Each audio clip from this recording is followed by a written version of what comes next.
Hi friends, today we will discuss about inorganic chemistry topic multi-electron system. In this multi-electron system, many types of electronic are occupied in shell or orbital.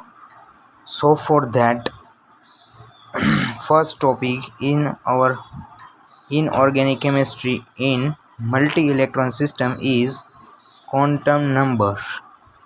So quantum numbers, there are four types of the quantum number represented multi-electron system in form of the electron in orbit or orbital.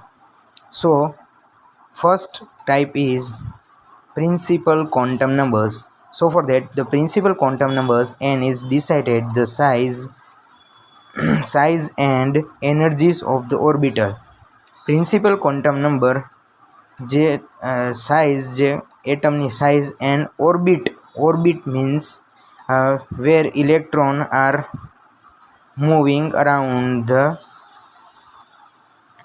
which place is known as the orbit, and maximum electron present in this occupied is known as the orbital.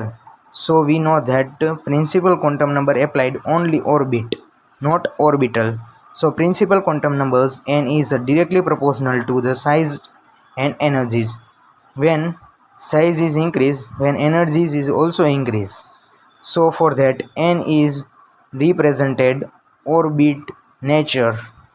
So for that, n values depends on different cell values like that k, l, m, n, o, p, q, and electron capacities, occupied capacities in each per cell is known as the electron occupied capacity. This is formula is 2n square એટલે 2n ની value મૂકવાની 1 નો square 1 2 તો k માં 2 first, એવી રીતના 2 તો બીજા સેલમાં l માં 2 મૂકી દેવાનું, n ની જગ્યાએ 2 વેલ્યુ 2 નો વર્ગ 4 4 2 is 8, so 8 electron occupied in L. So for that, these values is never be have the negative or half integer, is always positive. So for that, this is first type. Then second type, angular quantum numbers or azimuthal quantum numbers.